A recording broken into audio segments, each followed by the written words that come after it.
News ಬರ್ತಾ ಇದೆ, ನೋಡೋಣ ಬನ್ನಿ.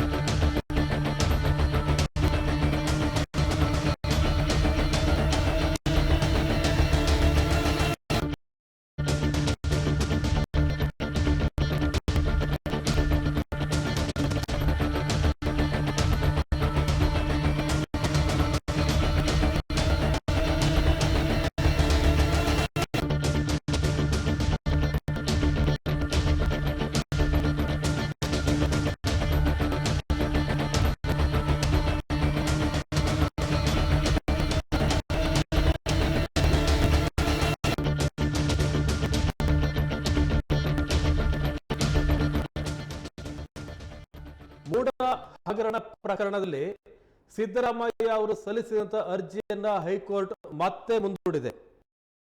ಸಿದ್ದರಾಮಯ್ಯ ಅವರು ಸಲ್ಲಿಸಿದಂತಹ ರಿಟ್ ಅರ್ಜಿ ಇದು ಸೆಪ್ಟೆಂಬರ್ 12ಕ್ಕೆ ಮುಂದಿನ ಕಲಾಪವನ್ನು ಹೈಕೋರ್ಟ್ ಈಗ ಮುಂದೂಡಿದೆ. ಸಿದ್ದರಾಮಯ್ಯ ಅವರಿಗೆ ಈ ಮೂಲಕ ಒಂದು ತಾತ್ಕಾಲಿಕ ರಿಲೀಫ್ ಸಿಕ್ಕಂತಾಗಿದೆ. ಸಿದ್ದರಾಮಯ್ಯ ಅವರ ವಿರುದ್ಧ ಮೂಡ ಹಗರಣದಲ್ಲಿ ಏನು ಪ್ರಕರಣ ಇತ್ತು ಅದಕ್ಕೆ ರಿಟ್ ಅರ್ಜಿಯನ್ನು ಸಲ್ಲಿಸಿದ್ರು ಸಿದ್ದರಾಮಯ್ಯ ಅವರು ಹೈಕೋರ್ಟ್ ನಲ್ಲಿ.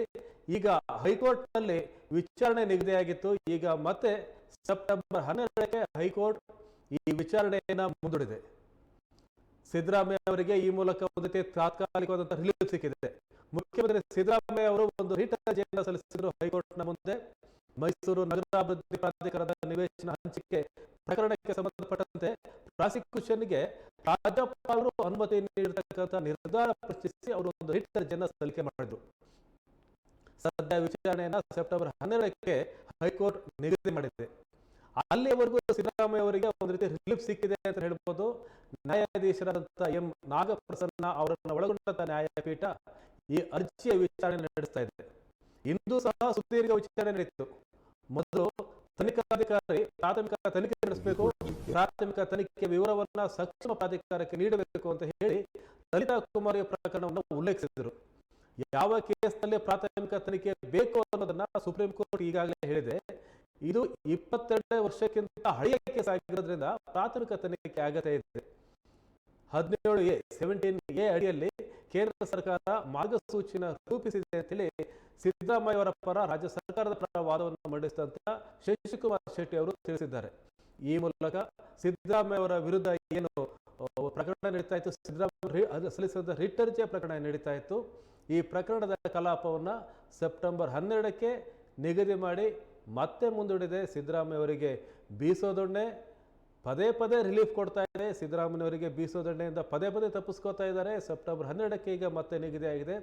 ಸೆಪ್ಟೆಂಬರ್ 12ರಂದು ಮತ್ತೆ ಕಲಾಪ ಆರಂಭ ಆಗುತ್ತೆ. ಈಗೇನು ಸುಪ್ರೀಂ ಕೋರ್ಟ್ ಅಲ್ಲಿರ್ತಕ್ಕಂಥ ಕೇಸಿನ ಉಲ್ಲೇಖ ಏನಿತ್ತು ಅದಕ್ಕೆ ಈಗ ಪ್ರಾಥಮಿಕ ತನಿಖೆಯನ್ನ ನಡೆಸಬೇಕು ಅಂತೇಳಿ.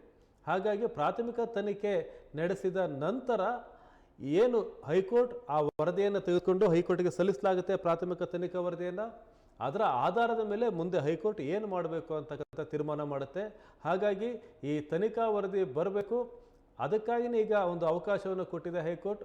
ನ್ಯಾಯಮೂರ್ತಿ ನಾಗಪ್ರಸನ್ನ ಅವರನ್ನು ಒಳಗೊಂಡಂಥ ಪೀಠ ಇದು. ಹಾಗಾಗಿ ಈಗ ಪ್ರಾಥಮಿಕ ವರದಿ ಸಲ್ಲಿಕೆ ಆದ ನಂತರ ಮುಂದಿನ ಕಲಾಪ ನಡೆಯುತ್ತೆ. ಸೆಪ್ಟೆಂಬರ್ 12ಕ್ಕೆ ಈಗ ಹೈಕೋರ್ಟ್ ಈ ಕಲಾಪವನ್ನು ಮುಂದೂಡಿದೆ. ಸೆಪ್ಟೆಂಬರ್ 12ಕ್ಕೆ ಮತ್ತೊಮ್ಮೆ ಒಂದು ದಿನಾಂಕ, ಮತ್ತೊಮ್ಮೆ ಸಿದ್ದರಾಮಯ್ಯನವರು ವಿಚಾರಣೆಯನ್ನು ಅವರು ಸಲ್ಲಿಸಿದಂಥ ರಿಟ್ ಅರ್ಜಿಯ ವಿಚಾರಣೆ ನಡೆಯುತ್ತೆ. ಅಲ್ಲಿ ಸಿದ್ದರಾಮಯ್ಯನವರ ಪರವಾಗಿ ಶಶಿಕುಮಾರ್ ಶೆಟ್ಟಿ ಅವರು, ಶಶಿಕರಣ್ ಶೆಟ್ಟಿ ಅವರು ವಾದವನ್ನು ಮಂಡಿಸಿದ್ದಾರೆ. ಇದಕ್ಕಿಂತ ಮುಂಚೆ ಅಭಿಷೇಕ್ ಮನು ಸಿಂಘ್ವಿ ಅವರು ವಾದವನ್ನು ಮಂಡಿಸಿದರು. ಮತ್ತು ಯಾರ್ಯಾರು ಅರ್ಜಿದಾರರಿದ್ದರು ಅವರೆಲ್ಲರ ಪರವಾಗಿ ಈಗ ಒಂದು ಸುತ್ತಿನ ವಾದ ಮಂಡನೆ ಆಗಿದೆ. ಈಗ ಮುಂದೆ ಆ ಪ್ರಾಥಮಿಕ ತನಿಖಾ ವರದಿಯನ್ನು ಹೈಕೋರ್ಟ್ ಅದನ್ನು ತೆಗೆದುಕೊಳ್ಬೇಕಾಗಿದೆ. ಅದಾದ ನಂತರ ಮುಂದಿನ ವಿಚಾರಣೆ ನಡೆಯುತ್ತೆ. ಅಲ್ಲಿವರೆಗೂ ಸಿದ್ದರಾಮಯ್ಯ ಅವರು ಸದ್ಯಕ್ಕೆ ರಿಲೀಫ್.